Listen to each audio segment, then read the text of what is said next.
오늘은 사경의 네 번째 날로 속죄일과 혼인잔치 초청이라는 제목으로 말씀 함께 나누도록 하겠습니다. 누가 혼인예복 입는가? 어떤 사람이 혼인예복 입는가라는 그런 주제입니다. 속죄일의 시기는 혼인잔치의 초청이 완료되는, 끝나는 시기입니다. 혼인잔치에 참여할 사람들의 명단이 작성되는 그 일이 마치는 시기이다라는 것을 우리는 알고 있습니다. 그리고 혼인잔치에 합당한 자로 인정받으려면 실질적인 어떤 준비가 우리의 매일의 삶에서 있어야 되는 거죠. 저절로 준비되지는 않거든요. 우리가 의지의 결단을 해야 되고 선택해야 될 문제들이 있거든요. 그래서 성령의 충만함을 받는 방법, 그리고 실질적으로 혼인 예복을 우리가 입기 위한 실질적인 매일의 삶에서 우리가 해야 될 일들. 그래서 오늘 첫째 날, 둘째 날, 셋째 날은 어떤 말씀에 대한 그 기본적인 원리에 대해서 말씀드렸으면, 오늘 이후로는 이제 실천편에 관한 말씀 되겠습니다. 그 잔치에 하늘 혼인식이 지금 진행이 되고 있는데 우리 눈에는 보이지 않아요. 계시록을 통해서 새 예루살렘 성과 신랑 되신 예수님께서 하늘 혼인식을 하고 있는데, 그 일이 마쳐지는 동시에 혼인 잔치에 참여할 사람들이 결정이 돼요. 그러니까 지금은 하늘 혼인식이 거행되는 시간인데 우리 눈에는 보이지 않는 거죠. 우리 믿음의 눈으로 지금 하늘 혼인식이 진행되고 있고, 그 일이 끝나면 혼인 잔치에 참여할 사람들의 명단이 확정되겠구나라는 것을 믿음의 눈으로 바라보셔야 되는 것이죠. 우리 다 같이 한번 읽어 보도록 하겠습니다. 곧 시작. 곧 그리스도와 함께 하늘 여행을 시작하게 됩니다. 준비합시다. 아멘. 우리가 이곳에서 영원히 살지 않게 되고 하늘 본향으로 우리가 이사하게 될 것입니다. 준비해야 되죠. 이 땅 여행도 즐겁습니다. 하늘 여행은 정말 놀라운 일이 될 것입니다. 경이로운 여행이 될 것입니다. 이 땅에 지금 보시는 이 사진은 1박 하는데 호텔이에요. 잠수함 호텔인데 1박 하는데 2억 6천만 원입니다. 놀라운 일들이죠. 이렇게 해서 또 하시는 분들도 계시는 것 같아요. 그러니까 이런 상품이 있겠죠. 근데 돈으로는 구입할 수 없는 놀라운 그 여행을 우리가 예수 그리스도와 함께, 천사들과 함께 우리가 하늘 여행을 가게 될 것입니다. 여러분, 우리에게 이 놀라운 호텔에서 몰디브나 기타 굉장히 비싼 호텔들이 있어요. 그런 호텔에 누가 무료 숙박 여행권을 제공한다면 가실 마음이 있으시나요? 하늘 여행에 우리가 초청을 받은 것입니다. 할렐루야, 아멘. 가실 마음 있으시나요? 준비하셔야 되겠죠? 그분이 작정하신 그 날에 예수님은 오십니다. 그렇기 때문에 우리가 준비되어 있어야 돼요. 잠깐요 이렇게 한다고 미뤄지지 않아요. 그래서 잠깐 동영상 하나 보도록 하겠습니다. 아름다운, 이 세상이 죄로 망가졌지만 여전히 아름다운 창조 세계가 있고 예수님의 재림에 관한 동영상 잠깐 함께 보도록 하겠습니다. 세계에서 가장 비싼 호텔 중에 하나입니다. 몰디브에 있는 호텔.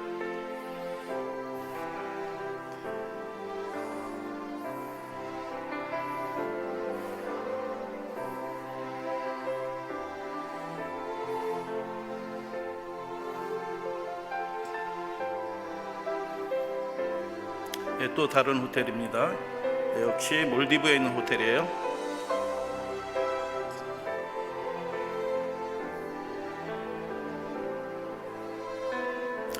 지상 낙원이라고 불리는 곳이라고 합니다. 이곳에 세계 최초로 해저 호텔이 만들어졌다고 하죠.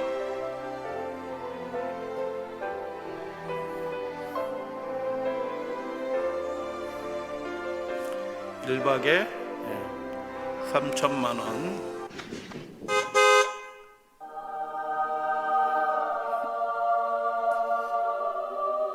잠시 생각해 보십시오. 예수님은 우리를 위해 처소를 예비하러 가셨습니다. 그리고 처소를 예비하면 다시 오시겠다라고 말씀해 주셨고, 그분이 계신 곳에 우리도 있게 해 주신다고 약속하셨습니다.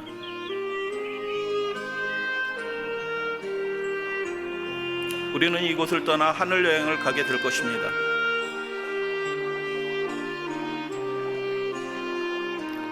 말씀하신 그분이 말씀하신 그대로 오실 것입니다.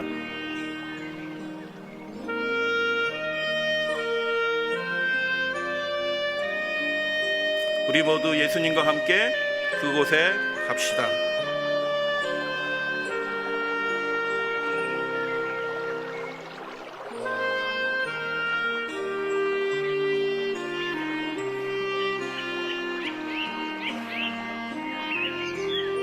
아멘. 할렐루야.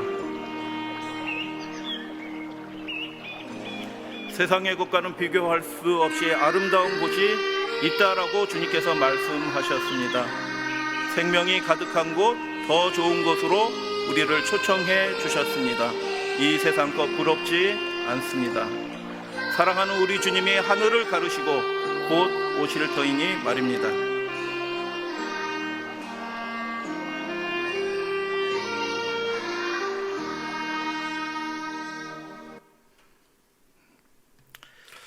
이 하늘나라의 하늘잔치에 하늘여행에 초청을 받게 되었으니 축하할 일인 것입니다. 할렐루야. 아멘.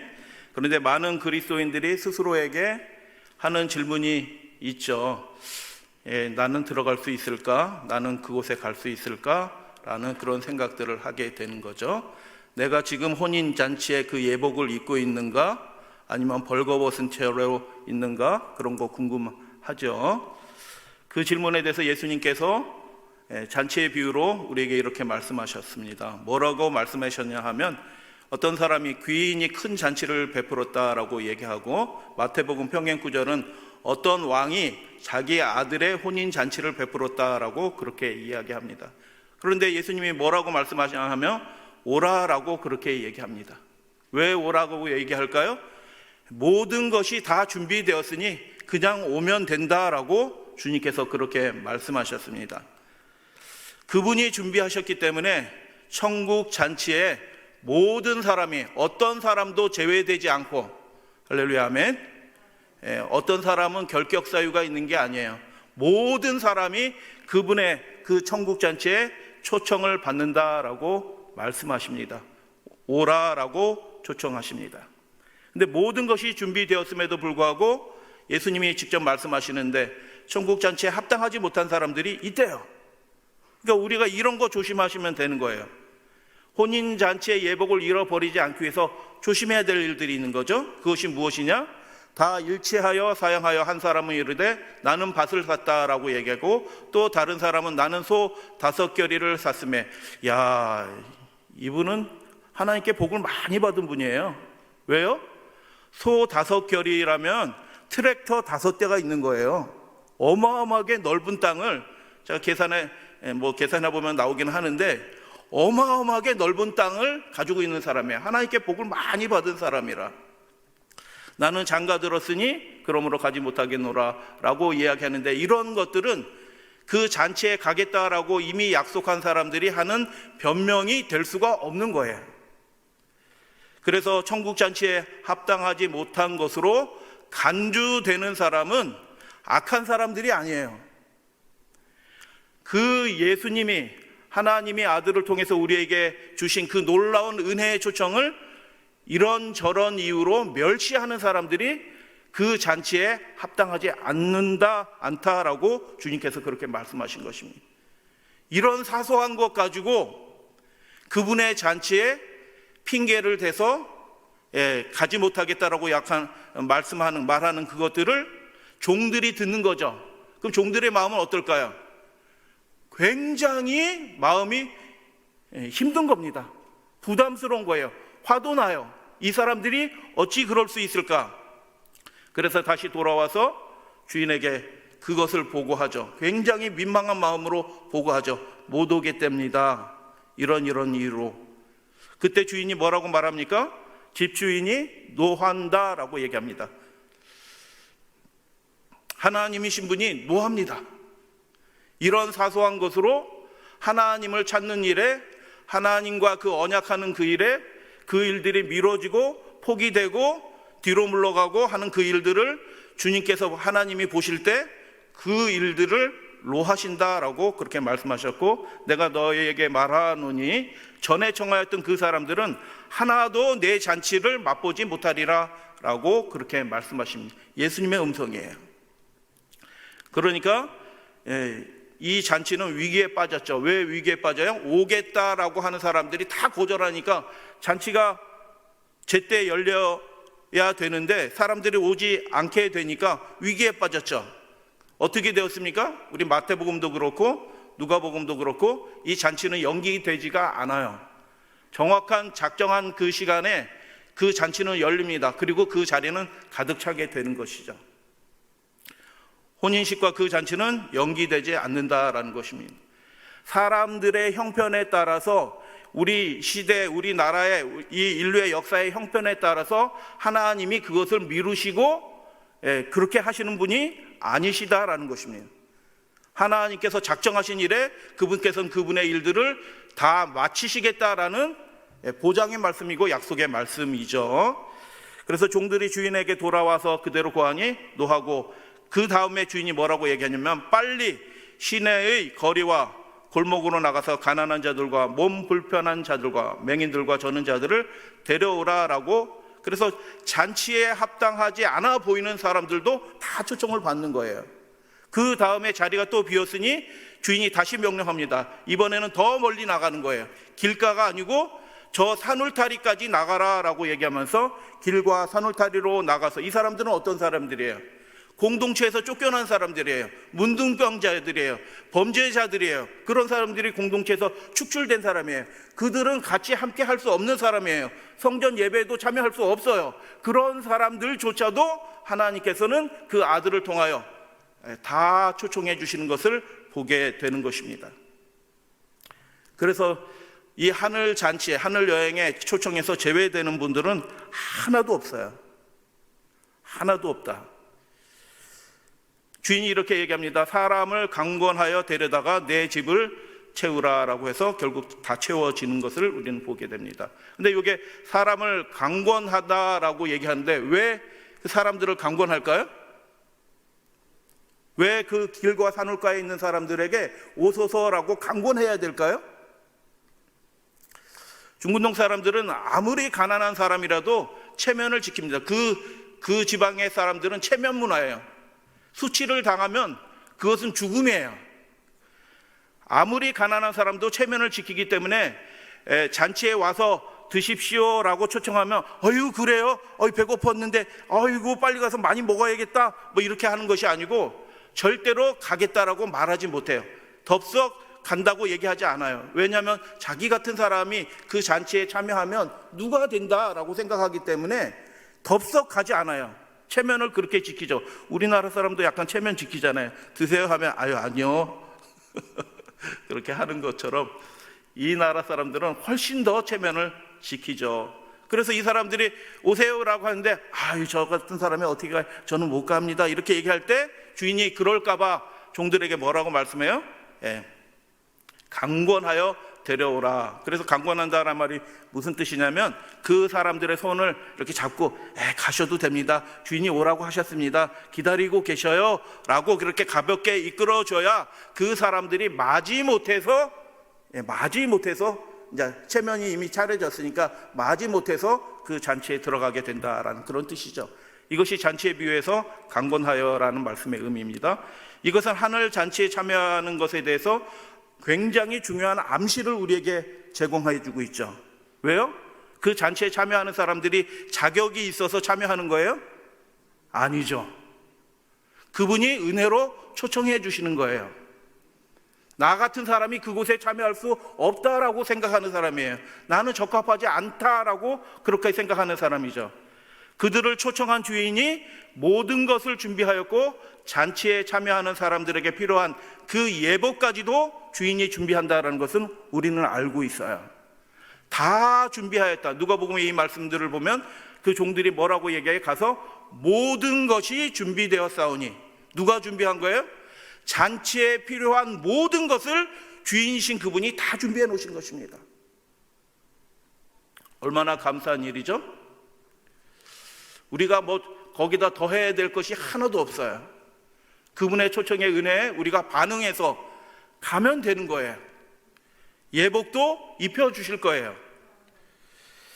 어찌하든 그래서 그 하늘 잔치에 참여하는 사람들은 그래서 강권하다라는 말을 통해서 우리가 분명하게 알게 되는 것은 그 잔치에 참여하는 사람들은 자격이 있어서 참여하는 사람들이 아니기 때문에 어떤 마음으로 가요? 야, 나 같은 사람이 그 고귀한 분의 잔치에 참여하게 되다니 라고 생각하는 그 감사의 마음으로 충만한 사람들이에요.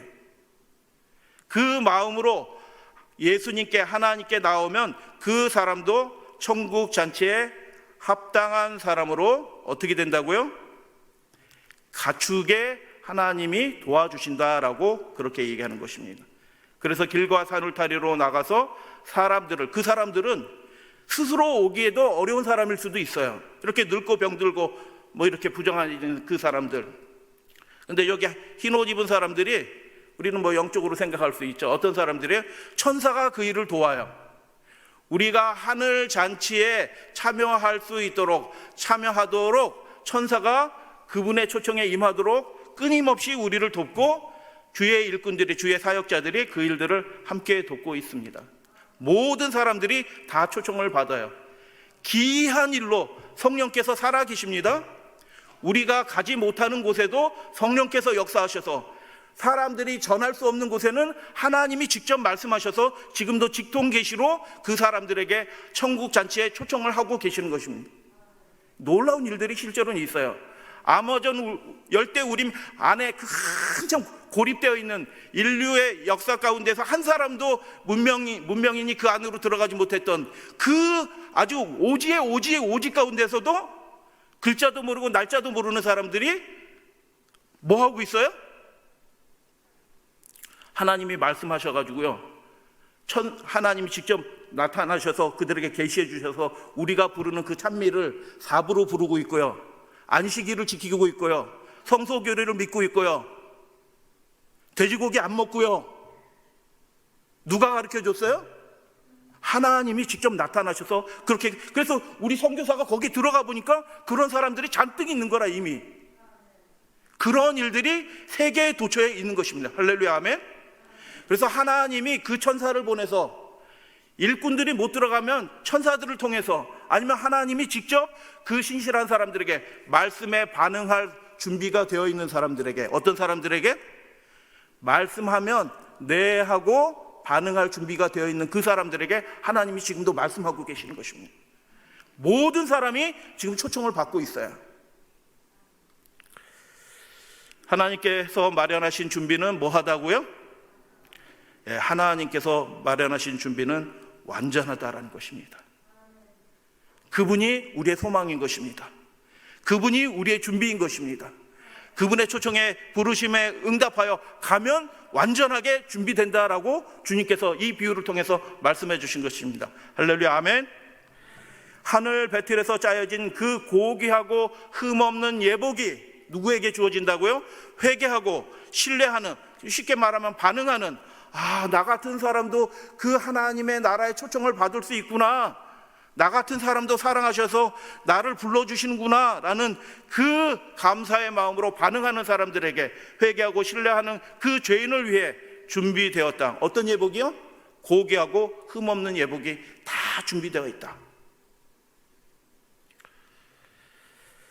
계시록은 그래서 혼인잔치에 청함을 받은 사람이, 그러면 그 사람들이 어떻게 반응하게 될까요?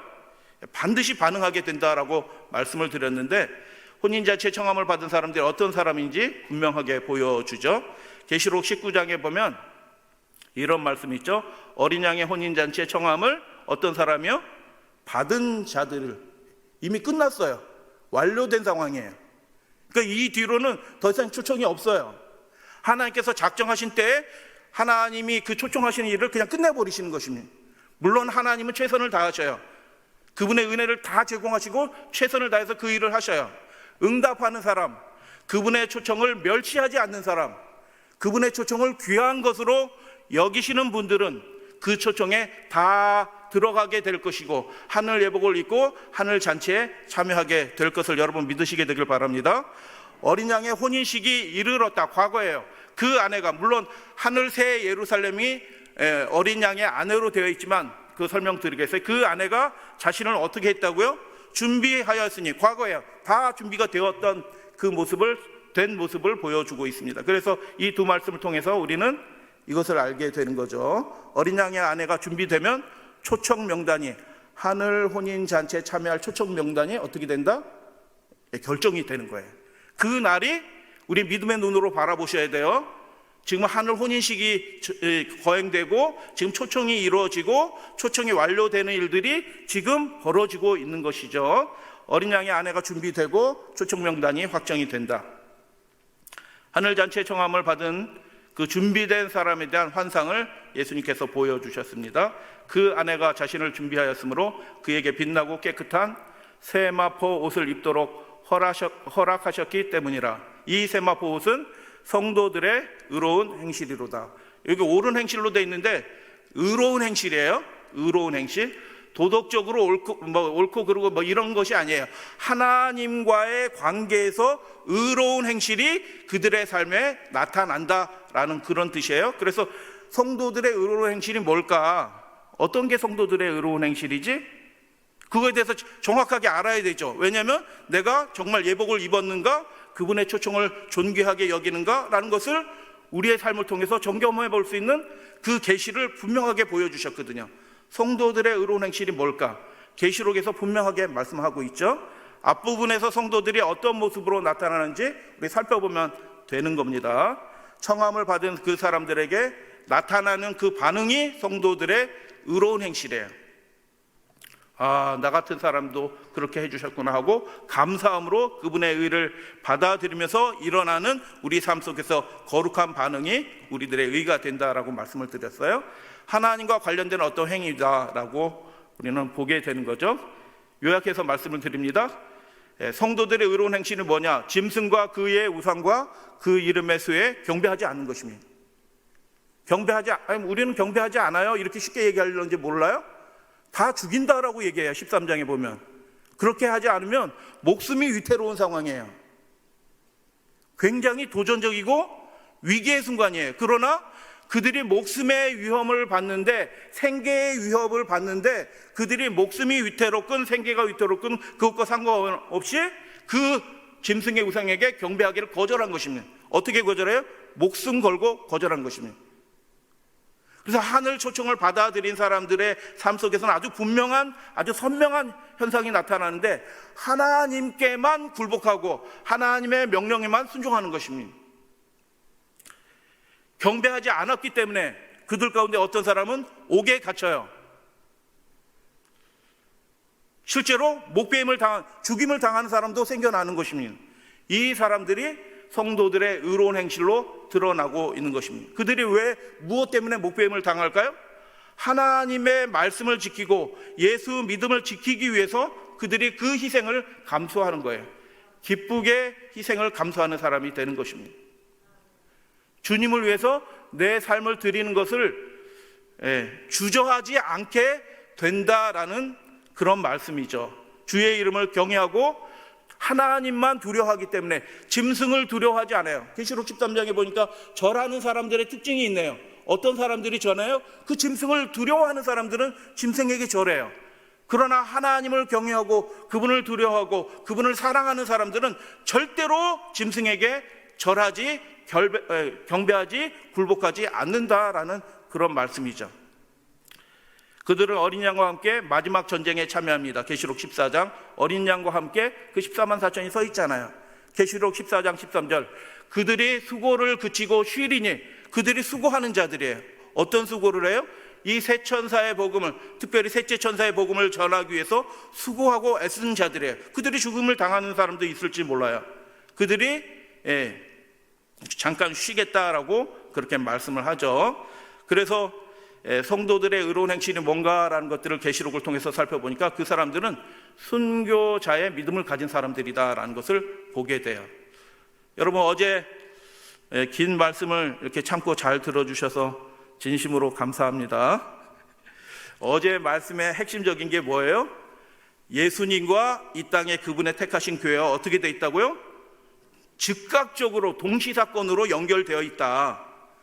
우리가 어떤 뜻을 품으면 예수님이 즉시로 알고 즉시로 그 천사를 보내서 우리가 그 일들을 이룰 수 있도록 그분이 도와주신다라는 것을 말씀을 드렸어요. 초기 교회가 그렇게 연결된 채로 탄생했고 이 마지막 교회도 그렇게 연결된 채로 탄생한다라고 이렇게 말씀을 드렸습니다. 이건 놀라운 보장의 말씀이에요. 그래서 사도행전 9장 5절에 사울이 다메섹으로 가다가 예수님 만나죠. 근데 예수님 만나는데 예수님이 사울에게 뭐라고 얘기해요? 나는 내가 박해하는 예수라. 질문 드려요. 사울이 성도들을 박해한 거예요? 예수님을 박해한 거예요? 예수님은 하늘에 있는데 어떻게 박해하겠어요? 사울이 뭐 하늘에 올라가서 박해를 할 거예요? 다시 질문을 드려요. 사울이, 그 핍박자 사울이 예수님을 박해한 거예요? 그 그리스도인들, 성도들을 박해한 거예요? 그게 그거자. 왜냐? 우리가 말씀드렸잖아요. 사도행전 우리 1장의 말씀 통해서 그분과 그분의 백성은 어떻게 해요?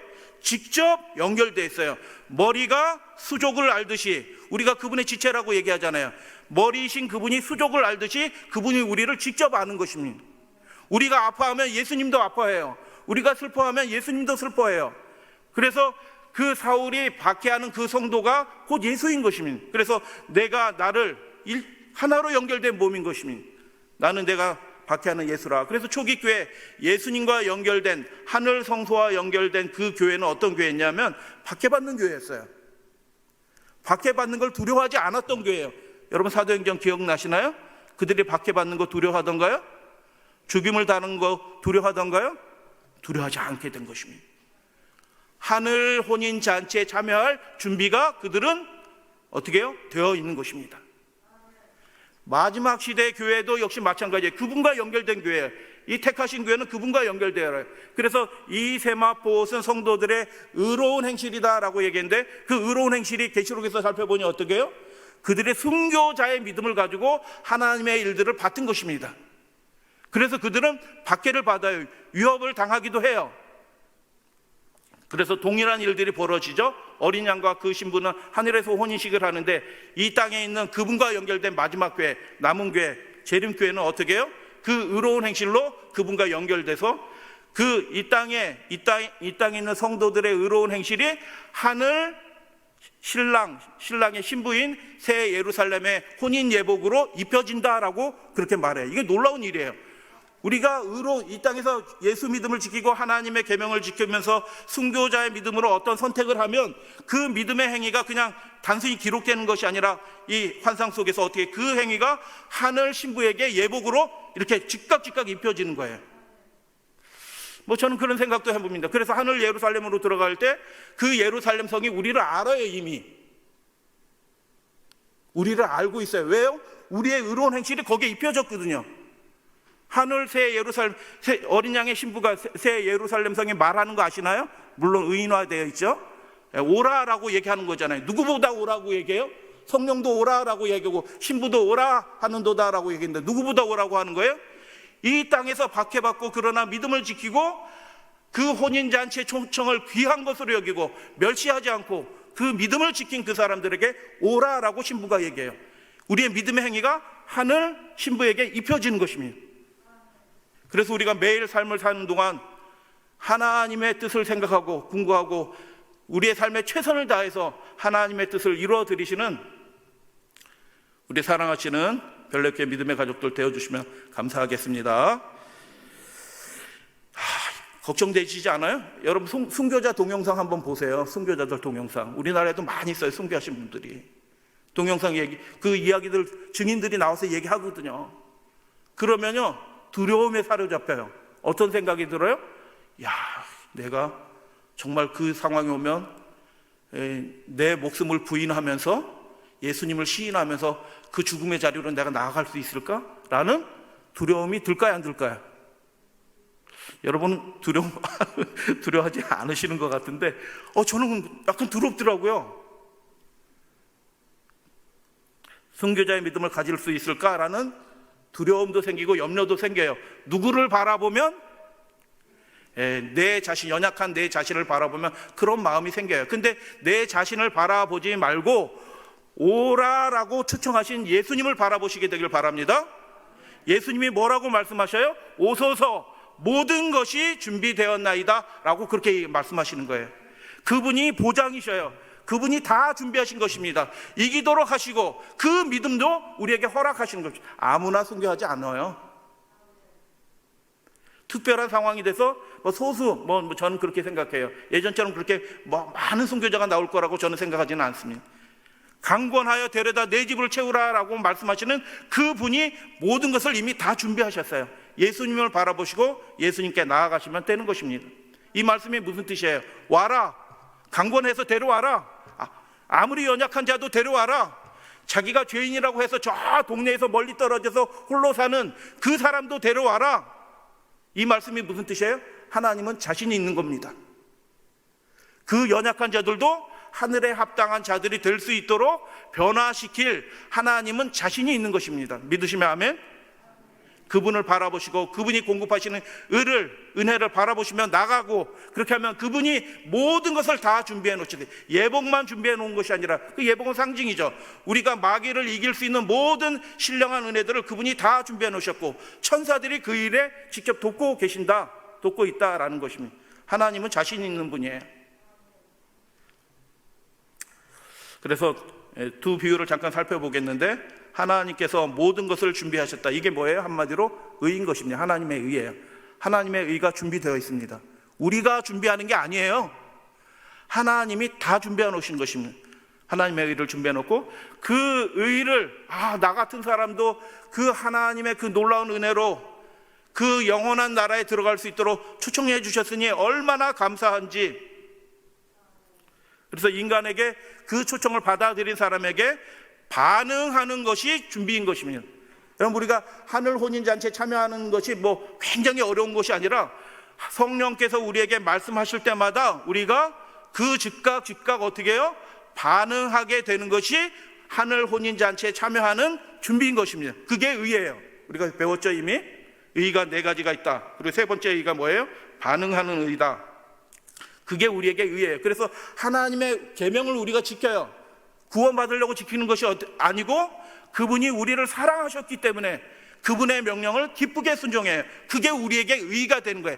행위로 말미암는 의 이런 게 아니고 그분을 사랑하기 때문에, 반응하기 때문에 그게 그 사람이 의롭다라고 하나님께서 간주해 주시는 그 반응으로서 의가 있게 된다라는 것입니다. 여러분, 아브라함 얘기 잘 아시잖아요. 여호와의 일의 하나님이시잖아요. 아브라함은 자기 아들을 이삭을 독자를 드려라라고 하는 그 명령에 어떻게 해요? 반응하죠. 실제는 그러면 누가 드려졌어요? 그 표상적으로 그 모리아산, 성전이 세워진 그 모리아산에서 하나님의 아들이신 분이 대신 우리를 위해서 드려주신 것입니다. 하나님이 다 준비하신 것입니다. 우리에게 필요한 모든 것을 하나님이 다 준비하시고 우리를 초청하셔요. 근데 그 가는 길이 어떤 길처럼 보여요? 내가 죽을 것처럼 보이는 그런 상황도 생겨나요. 두려워하지 마십시오. 하나님이 다 준비해 놓으신 것입니다. 이기게 해주시는 것입니다. 준비되게 해주시는 거예요.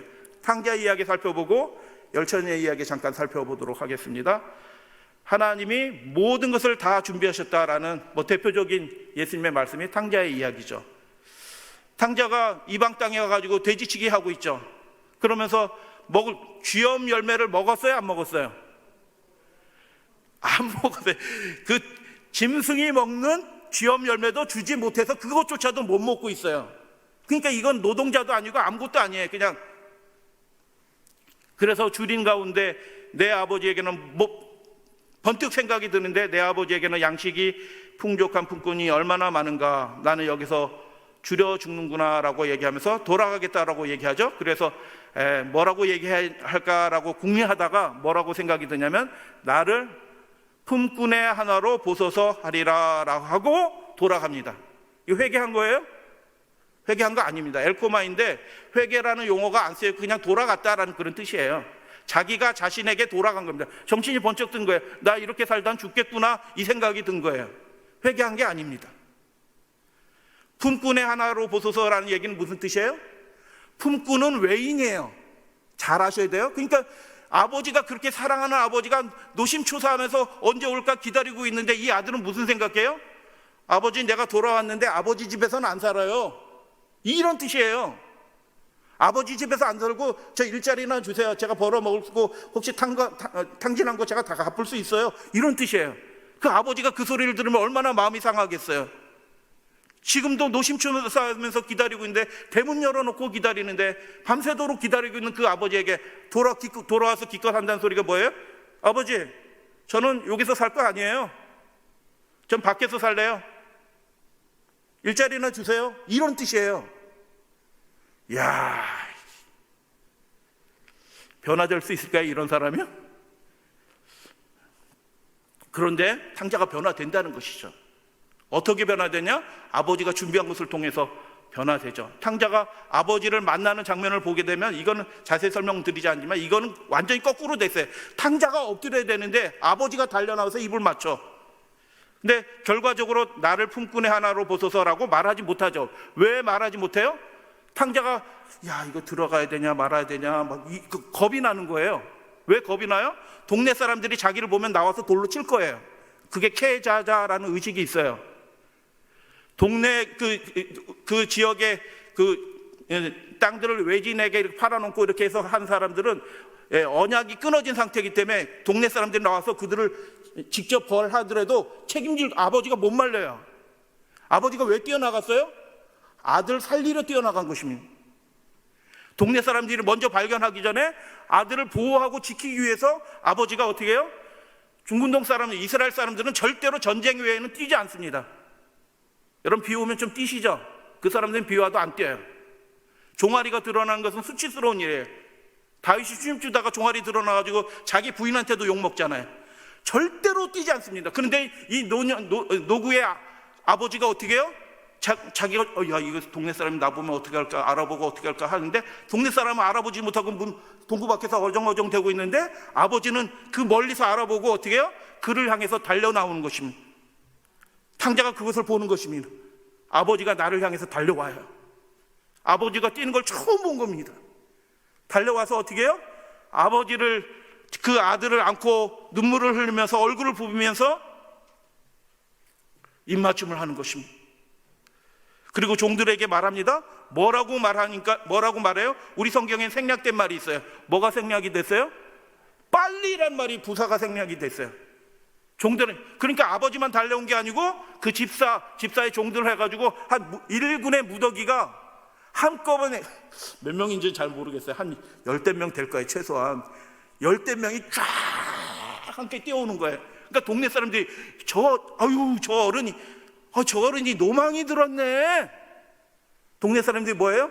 비난하는 거죠. 찌찌거리는 거죠.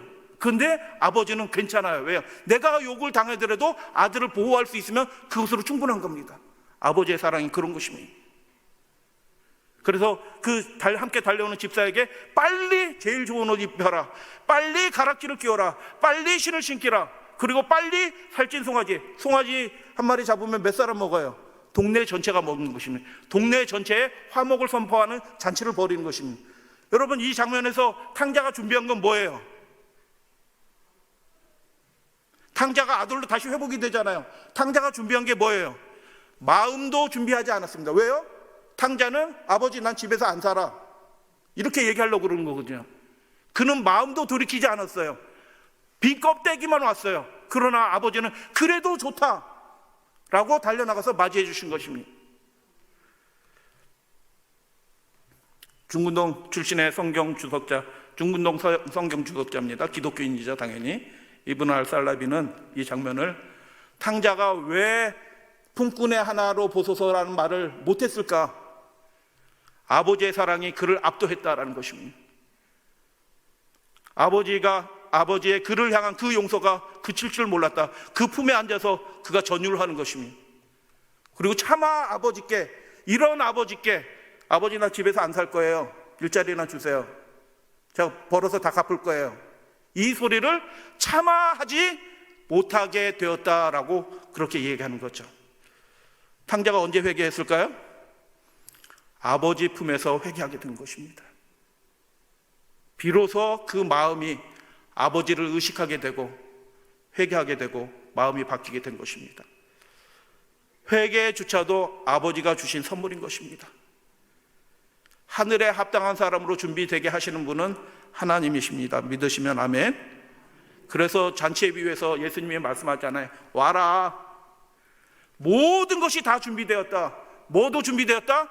우리를 새롭게 하는, 우리의 마음을 새롭게 하는, 거룩하게 하는 그 영의 역사도 다 내가 준비해놨다. 오기만 해라. 자격 없다고 생각하지 말고, 나는 죄인이라고 생각하지 말고, 나는 합당하지 않은 사람이라고 생각하지 말고, 오기만 해라. 다 준비되었다. 너도 하늘 잔치에 참여할 수 있는 자로 합당하게 준비될 수 있다라고 주님께서 그렇게 말씀하시는 것입니다. 다 함께 읽어보도록 하겠습니다. 누가복음 14장 17절. 오소서 시작. 오소서 모든 것이 준비되었나이다. 아멘. 죄와 사탄의 역사를 저지하기에 우리는 동의하시나요? 얼마나 자주 넘어지는지 몰라요. 얼마나 많이 실수하는지 몰라요. 얼마나 사랑하는 사람에게 오히려 못을 박는 행동을 얼마나 쉽게 하는지 몰라요. 얼마나 사단의 올매에 쉽게 넘어지는지 몰라요. 죄와 사탄의 역사를 저지하기에 우리는 무력 하나, 도움이 준비되어 있다. 그러므로 구하라. 그러면 받을 것이다. 모든 것이 준비되었나이다 라는 그 말씀에 이것도 포함이 되는 것입니다. 성령의 역사가 구하는 모든 자에게 주어진다라는 것을 여러분 믿으시게 되길 바랍니다. 그러면 성령에 굴복한다는 것이 무엇일까? 순간순간 우리에게 말씀하셔요. 여러 모양으로 말씀하셔요. 어떨 땐 집사님을 통해서 말씀하실 수도 있어요. 어떨 땐 목사님이 뭘 부탁해. 목사님이 여러분한테 뭐 부탁할 때는 아니요 이렇게 쉽게 얘기하시면 안 돼요. 목사님이 그냥 부탁하는 게 아니라 아니요라는 말을 우리 사전에서 없애는 연습을 자꾸 하셔야 돼요. 교회 안에서는. 동의하시면 아멘. 예수님의 충성된 증인이신 예수님의 이름이 뭐예요? 아멘이잖아요. 우리도 예수님과 연결되어 있으면 입에서 뭐가 자주 나와야 돼요? 아니요라는 말이 안 나오고 아멘이라는 말이 자꾸 나와야 되는 것입니다. 그게 성령에 굴복하는 겁니다. 내 생각과 다르고 내가 좀 마음이 좀 부담이 되더라도 주님께서 요구하시니, 내가 은혜 받은 사람이니, 거저 초청받은 사람이니 어떻게 해요? 그 음성에, 그 부르심에 내가 아멘하고 순종하는 것이 성령에 굴복하는 것입니다. 혼인잔치에 합당하게 준비됩니다. 두 번째, 그 혼인잔치에 합당한 사람으로 준비된 사람의 모습을 우리는 열처녀의 비유를 통해서 보게 돼요. 반응하는 것이 준비다라고 말씀을 드렸어요. 반응한 사람들의 모습을 상징적으로 이 열처녀의 모습을 통해서 나타냈죠. 이게 구조가 있는데 신랑을 맞기 위해서 기다리고 있어요. 열처녀가 함께 있죠. 다 함께 모여서 예배드리고 다 함께 있는 거예요.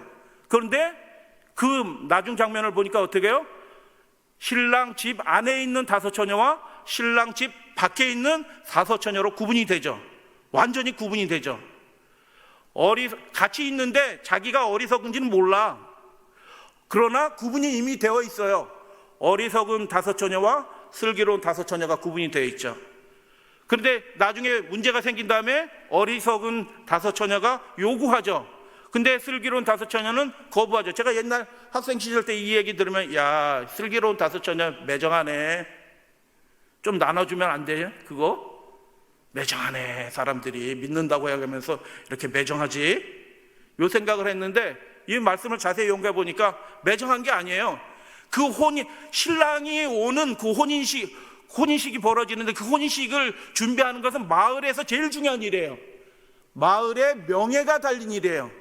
그 일에 실패하면 마을의 명예가 완전히 땅바닥에 완전히 떠져요. 사방에 소문이 나서 그 사람들은, 마을 사람들의 얼굴을 못 들고 다녀요. 그래서 신랑을 맞이해 드리는 일은 그 마을 전체에서 가장 중요한 일이에요. 근데 그 일을 실수하면 돼야 안 돼요. 그리고 등잔이 아니에요. 등잔이 아니고 그 배경을 살펴보면 토치예요. 이렇게 횃불 같은 토치예요. 기름을 제가 계산해 보니까 기름이 엄청 들어가요.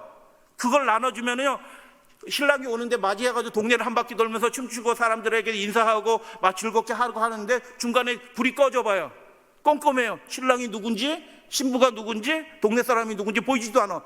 그러면은 막 동네 전체가 수치를 당하는 거예요. 그러니까 이게 나눠줄 수 있는 일이 아닌 거예요. 영적으로도 그렇잖아요. 저 장로님의 옆구리에서 생수가 막 콜콜콜콜 흘러나와요. 어이구, 장로님 생수가 콜콜콜콜 속에서 흘러나오시네요. 좀 나눠주세요. 그 나눠줄 수가 있는 게 아니에요. 우리가 주님 안에서 각자 반응하셔야 되는 것입니다.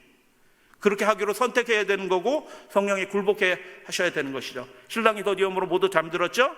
그럼 모두 등불을 준비하나요? 그러나 결정적인 그 장면이 구분이 되죠. 보라, 신랑이로다, 맞으러 나오라 라고 얘기할 때는 이미 늦은 거예요. 준비는 언제 했어야 돼요? 그 전에 했어야 되는 것입니다. 이게 영적으로 생각하면 하늘 혼인잔치에 참여하는 사람들이 지금 결정되고 있는 거예요. 지금 결정되고 지금 준비하고 있는 것이고 지금 교회 안에서 인치는 일들이 이미 시작이 되었어요. 지금 우리 재림교회 안에서 인치는 일들이 이미 시작되었어요. 엄숙한 시간에 명단이 작성되고 있다니까요. 같이 예배 드려도요. 그래서 신랑의 혼인식에 참여할 슬기로운 처녀들이 그 등불이 나타내는 것은 무엇일까요? 계시록의 용어로 우리가 바꿔서 생각해 보도록 할까요? 반응으로서 성도들의 의로운 행실이 그 처녀들이 든 등불이에요. 여러분 지금 그 믿음을 가지고 순교자의 믿음을 가지고 하나님께 예수님께 헌신한 믿음을 가지고 섬기고 봉사하시는 그것이 우리에게 등불이 되는 것입니다.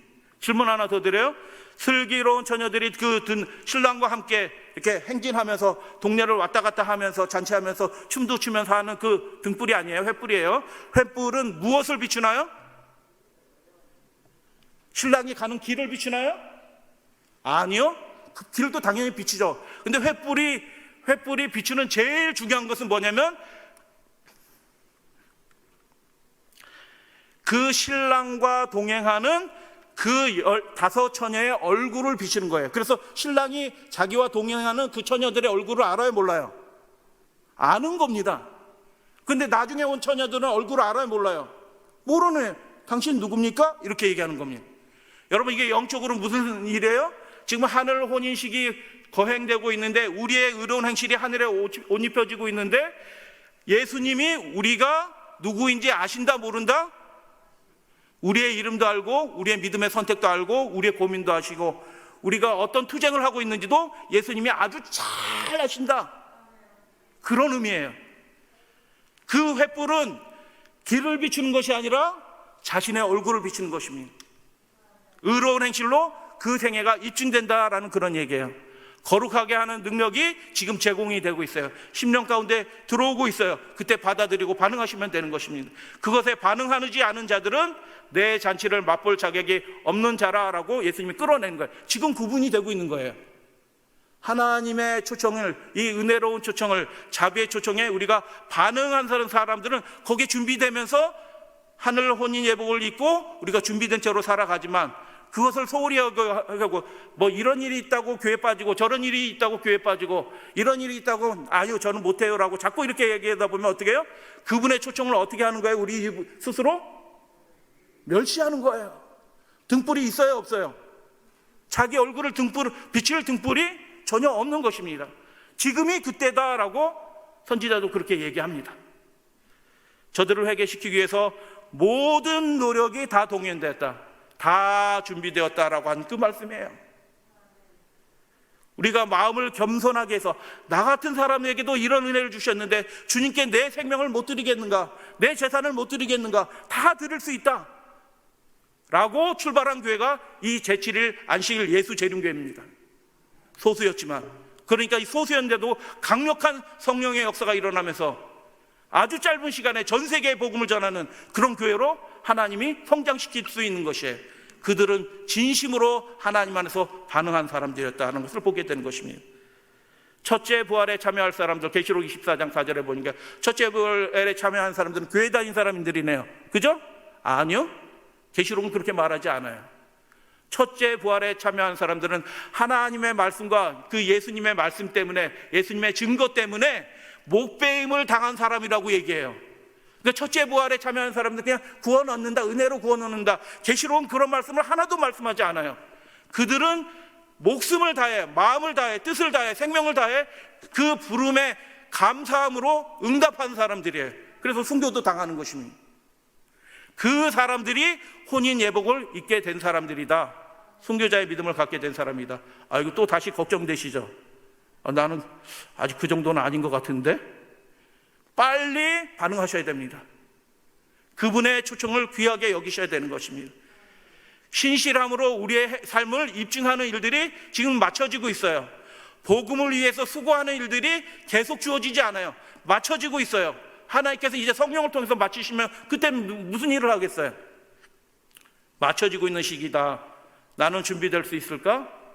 여러분, 짐승의 표를 다 여기 계신 분들 중에서 어떤 교인이든 마찬가지예요. 나는 짐승의 표 안 받을 거야.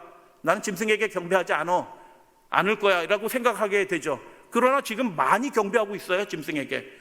국가가 시키는 대로 다 따라하잖아요. 뭐든지 따라하잖아요. 하나님의 명령을 우선적으로 생각하지 않잖아요. 일제시대 때 신사참배했잖아요. 어떤 계시록 연구자, 유명한 세계적으로 유명한 성경 계시록 연구자는 그렇게 얘기합니다. 짐승의 표를 받지 않는 유일한 길이 있다. 그 길이 뭘까요? 계시록, 저도 그 동일한 결론을 얻었어요. 계시록 읽으면서. 순교자가 죽는 길 외에는 짐승의 표를 받지 않는 방법이 없다. 예수님의 그 생명을 받아들여서 내 생명을 주님께 드려도 아까운 거 없다. 이것도 주님의 은혜다라고 생각하는 그 준비된 그 사람이, 예복을 입은 그 사람 외에는 다 짐승의 표를 두려워서 받게 된다라는 것입니다. 순교자의 믿음 외에는 짐승의 표를 받지 않는 방법은 없다라는 것입니다. 죽어야지 안 받는다는 것입니다. 계시록 전체 그런 이야기들은 많이 나와 있죠. 예수님이 말씀하십니다. 걱정하지 마세요. 두렵기도 할 거예요. 재산이 한순간에 압류당할 수도 있어요. 목숨이 위태롭고 감옥에 들어갈 수도 있어요. 계명 지키다가. 그러나 예수님이 말씀하십니다. 내가 다 준비했다라고 말씀합니다. 모든 것이 준비됐으니 하나님께 구하시게 되길 바랍니다. 그러면 여러분들에게 주실 것입니다. 이제 실전, 뭐든지 이렇게 실전에서 빨리 하는 방법을 가르쳐드리면 좋은 거죠. 빨리 그 일들을 이룰 수 있는 방법을 제가 딱 말씀을 드리고 오늘 말씀을 마치겠습니다. 신속하게 그렇게 딱 준비되는 방법 제가 말씀드릴게요. 제가 청년 시절 때 이거 모르고 두루뭉술하게 믿어가지고 제가 인생에 정말 쓰디쓴 경험을 많이 했습니다. 그걸 모르니까, 막연하게 믿으니까. 공산치하에서 시골 쪽에 루마니아입니다. 시골 작은 교회에서 벌어진 일들을 잠깐 말씀드려요. 오델로 로스라는 곳인데 한적한 시골 마을, 평신도 목사님의 신학교가 없어요. 왜냐면 공산치하니까. 그냥 장로님인데 말씀 잘 가르치고 안식일을 열심히 지키고 그러니까 합회에서 불러서 교회 5개 주면서 목사로 좀 해주세요 이렇게 요청을 해서 목사가 돼서 그 주변에 조그만 교회, 시골교회 전도회를 준비하기 위해서 딱 가는데 차를 타고 슉 가는데 그 마을로 들어간 대로길에서 갑자기 메네메네라고 하는, 이 메네메네는 별명인 것 같아요. 말할 때 제가 의학 용어를 해가지고 제가 정확하게 설명을 못 드리겠어요. 선천성 불구예요. 이렇게 몸이 삐뚤어져가지고 말을 이렇게 하는 애예요. 걸은데도 이렇게 뭐 이렇게 하는 애예요. 동네에서 제일 유명한 애예요. 근데 걔가 갑자기 탁 튀어나와가지고 이 목사님이 전도회 준비 2주 전에 갔는데 가다가 갑자기 튀어나와서 그 아이를 꽝 치는 겁니다. 쳐서 붕 떨어져서 떨어지는데 브레이크를 갑자기 못 봐가지고 떨어지는 그 아이를 다시 빵 쳤어요. 애가 둥둥둥 떨어져서 떨어진 것을 보고 목사님이 차를 멈추고 이렇게 봅니다. 애가 피를 흘리는데 눈에서 피가 나고 코에서 피가 나고 입에서 피가 나고 귀에서 피가 나고 구멍에선 다 피가 나요. 가서 이렇게 아이를 보니까 거의 죽어가고 있어요. 그래서 급하게, 여긴 병원도 없어요. 저 시내까지 한참 가야 되는데 아이를 싣고 급하게 병원에 가가지고, 그러니까 그 병원에서 모든 사람들이, 의사들이 다 출동해서 수술팀부터 수술합니다. 밖에서 이 목사님이 기도합니다. 간절히 기도합니다. 왜요? 안식교 목사가 그 동네에서 제일 유명한 애를 쳐서 죽였다. 전도회 되겠어요? 안 되겠어요? 가뜩이나 공산주의에서 무신론자들이 많은데 안 되죠. 이게 간절히, 마귀가 낑겨라. 그럼 간절히 기도하는데 뭐 얼마 있다가 의사들이 한 사람씩 나와요. 그리고 마지막 의사가 시트를 딱 덮고 나오면서 하나님도 모르고 아무것도 모르는 그 공산주의 의사가 보이는 현상을 딱 이렇게 보고 딱 덮고 죽은 거예요. 다 깨졌어요. 머리 깨져서 갈비뼈 깨서 응댕이뼈 깨져서 종아리뼈 깨지고 다 깨진 거예요. 다 깨졌어요. 그 의사가 나오면서 목사님이 밖에서 이렇게 기도하고 있으니까 뭐라고 얘기해요? 현실을 직시하셔야 합니다. 이제 끝났습니다. 돌아가세요. 그래서 이분이 돌아와서 그 사모님하고 밤새도록 기도합니다. 죽었잖아요. 근데 기도할 일이 뭐 있어요? 뭘 위해서 기도해야 되죠? 하나님, 제가 방금 전까지 살아있는 한 젊은 사람을 죽였다는 것을 오델로로스 그 사람들이 듣고 뭐라고 할까요? 그들은 모두 내가 안식일교회 목사라는 것을 압니다. 그들이 어떻게 생각할까요? 필요하시다면 나는 기꺼이 내 생명을 그 아이와 바꿀 수 있습니다. 이미 죽었어요. 뭘 바꿔요, 바꾸기는. 그래서 밤새도록 기도하고 아침에 거기에 병원으로 갔습니다. 병원에 딱 들어가니까 벌써 이상의 분위기가, 그 병원 의사들이 하얀 가운 옷을 입고 그 안치실 앞에 다 모여 있어가지고 웅성웅성 하니까 사람들도 지나가다가 또 뭔 일이야 또 모여서 막 한 무리의 사람들이 모여서 웅성웅성 되고, 가운을 입은 의사들은 뭐 서로 얘기하면서 뭐 종이를 들고 이렇게 보고 있고 저렇게 보고 있고 그래요. 가서 이렇게 봤더니 어디게 쳐서 이미 다 산산조각이 난 그 아이가 앉아서 밥 먹고 있어요.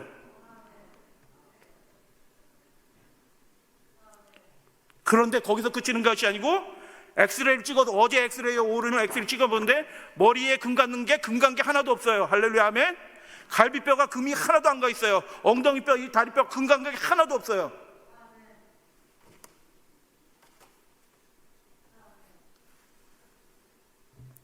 그리고 뭐 찰과성이 있으니까 그런 거 좀 치료하다가 이렇게 나오는데, 그 아이가 선천적으로 말을 이렇게 하는 애예요. 그런데 나올 때 하나님이 어떻게 역사하셨냐면, 그 온몸이 멀쩡 이렇게 걷던 애가 동네를 이렇게 시골 동네에 쫙 끼는데 동네 사람들이 다 봐. 뭐라고 봐요? 쟤 매네매네 지나간다. 근데 예전에 이렇게 지나가는 애인데 어떻게 해요? 딱 이렇게 그걸 하면서 안녕하세요. 안녕하세요. 예전에 안녕하세요 이렇게 하는 애인데 지금은 어떻게 해요? 안녕하세요. 안녕하세요. 그러니까 할렐루야 아멘. 기적이 나타난 것입니다. 전도회 했는데 잘 될까요, 안 될까요? 몰래 하는 거거든요. 몰래 하는 전도인데 어디에서 사람인들이 모이는지 이 시골 동네 조그만 교회에 가득 차 있습니다. 집회가 끝나도 가지 않아요. 하나님의 말씀을 더 들으려고 해요. 전도회 딱 하면 했는데 그 목숨 걸고 침례받는 거거든요. 그 사람들은 목숨 걸고 침례받는 사람들이 교인수만큼 생겨난 것입니다. 할렐루야 아멘. 어떻게 그렇게 됐는지 실질적인 방법 제가 말씀드린다고 그랬잖아요.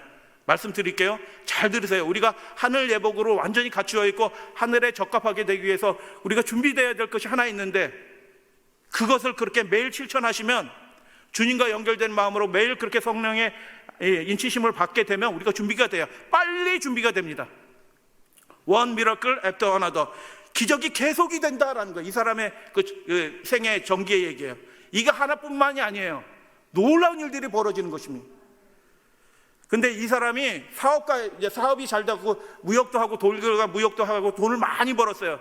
그런데 이 사람이 신실한 사람이라 앞에서 요구하죠. 우리 장로님 교회를 좀 맡아주시면 좋겠습니다.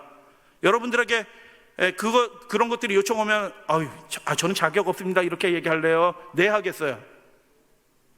이분이 합회장님이 요청하는 걸 듣고 제가 저희 집사람하고 논의하고 기도하고 결정하고 알려드리겠습니다. 근데 합회는 몰라요. 이 장로님이 돈을 얼마나 버는지 모르는 거예요. 쉽게 얘기해 드리겠습니다. 이분이 한 달에 10억 버는 사람이에요. 그런데 합회에서는 월급을 100만 원 주는 거예요. 10억 벌던 사람이 그걸 포기하고 100만 원짜리 월급쟁이는 아니죠 물론 목사가. 근데 100만 원짜리 월급쟁이로 살기로 결심을 하는 겁니다. 그리고 가서 하나님 기도하고 합회 응답에 요구하고 10억짜리 직장 일들을 다 포기하고 목회 생활을 시작하는 거예요. 장로로서 하나님이 영이 역사하는 겁니다. 그분의 부르심에 응답하니 하나님이 어떻게 가만히 있을 수 있어요? 그 사람과 함께 하는 것입니다. 집을 다 팔아버렸어요. 왜요? 자기만 부자면은, 자기만 외제차 큰 차 타고 오면 교인들, 가난한 우리 재립교인들이 위화감 느끼잖아요. 제일 낡은 차, 소련제 낡은 차를 가지고 털털거린 차 바꿔 타고 그 교회로 가는 것입니다. 이 일이 갑자기 준비될까요? 학생 때 이야기를 들려요? 고등학교 때 아르바이트를 해요. 이 기술이 좋아라. 아버지 때부터 배운 그 기술 가지고 유리공예, 그래서 공산당이 큰 홀을 짓는데 사람이 모자라서 큰일 난데 그 중앙 공산당에서 나온다는데 그 제때 일을 못 마치게 된 거예요. 그래서 부탁을 하는데 이 아이가 아주 놀라운 기술에서 다른 사람 5배를 하는 거예요. 쫙쫙쫙쫙쫙쫙쫙. 그런데 그 공산당 그 현장 소장이 어떻게 해요?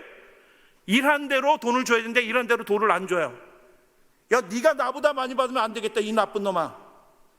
안식일 날 뭐 한다고 자꾸 빠지지. 일을 더 해요. 그런데도 안식일을 빠지고 교회 간다고 그러니까 막 위협해도 안 들어오니까 아주 그냥 막 일을 갈고 있다가 이제 결산할 때 어떻게 해요? 야, 700만 원 받고 가. 3,500만 안 주고 700만 원.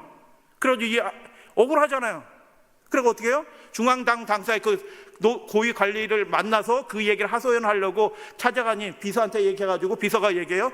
내일 아침 정각 8시에 오세요. 딱 5분 만날 기회를 드릴게요.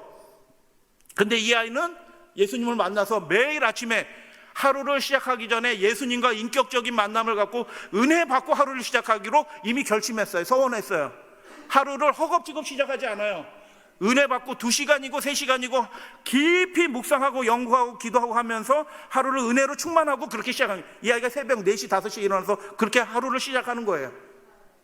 그러니까 사업도 잘 된 거지. 하나님 쓰시려고. 그렇게 해가지고 근데 그날은 이상하게 아침에 눈 딱 떴다 보니 7시 45분이에요 3,500만 원 받으러 가야 되는데, 하소연하러 가야 되는데 8시에 약속했는데 15분밖에 안 남았어. 여러분 같으면 어떻게 하시겠어요? 저는 그렇게 배웠어요. 제가 대학생 때 대학 선교 활동하면서 오신 목사님이 너희들 바쁘지? 신명기 6장에 보면은 말씀을 문설주에 기록하고 뭐 인방에 기록하고 뭐 이런 얘기가 있잖니. 기도할 시간이 없으면 문고리라도 자꾸 기도하고 가라. 제가 은혜 받았어요. 아, 바쁘면 정신 못 차리면 문고리라도 하나님 저 나갑니다. 돌봐주세요. 동행하겠습니다. 하고 그렇게 나가라. 아멘. 제가 그렇게 배워가지고 엉망진창으로 살았다니까요. 그분도 그걸 모르는 거예요. 저에게 그 말씀을 해주는 분도 그 영의 비밀을 몰라요. 그냥 좋은 분이에요. 제가 그분을 존경해요. 근데 그걸 가르쳐주지 못했어요. 그분도 모르니까. 목사님인데도. 근데 이 아이는 어떻게 해요? 뛰쳐나가는데 하나님의 소리에 야 파벨 너 나랑 약속한 거 기억해 못해? 딱 소리가 들리는 거예요. 문고리 잡고. 그래서 어떻게 해요? 3,500만 원 어마어마하게 큰 돈이에요. 그 공산주의 옛날에. 근데 그 소리를 듣고 다시 자기 방으로 들어가는 겁니다. 그게 반응하는 거예요. 그게 순교자의 믿음이라. 그게 예수님을 목숨처럼 사랑하는 것이, 뜻과 정성을 다해서 사랑하는 것이라. 그래서 돌아가서 자기 책상에 앉아서 늘 하던 대로 기도하고 말씀 보고 묵상하고 은혜 받을 때까지, 은혜 다 받고 나오려고 하니까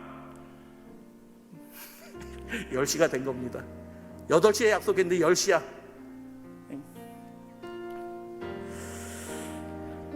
해결됐을까요? 안 됐을까요? 뭐 이런 이야기들이 계속 있는 거예요.